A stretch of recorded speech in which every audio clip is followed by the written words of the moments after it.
Another harsh reality you're bound to encounter working as an English teacher in Thailand has to do with day-to-day expenses. Gone are the days when Thailand was super cheap.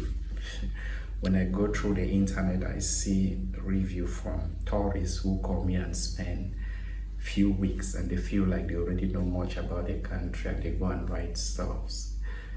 Thailand isn't that cheap. It may be cheap for some, but not for everyone.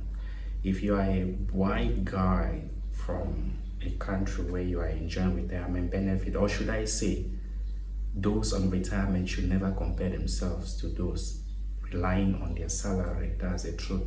Because if you are on retirement or you have other sources of income, of course, life will tend to be cheap here. Let's look at the facts.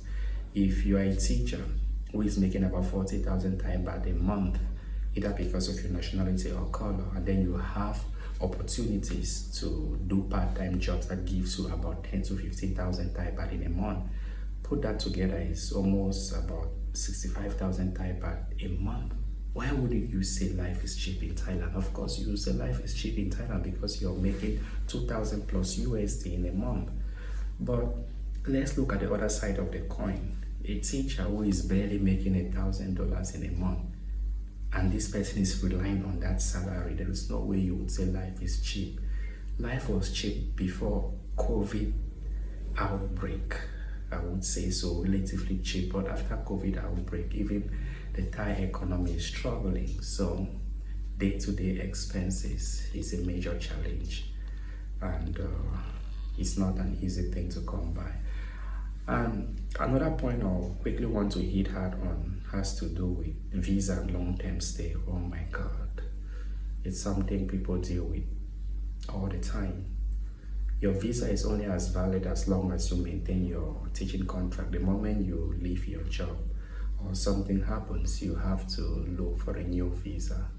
And in most cases, you have to travel out. It's equally expensive. And unfortunately for most African passport holders, we do not have visa on arrival or visa free in this country. So we are bound to go out and apply for a visa. And the kingdom hasn't made things easier for us because they direct us to one destination, Abuja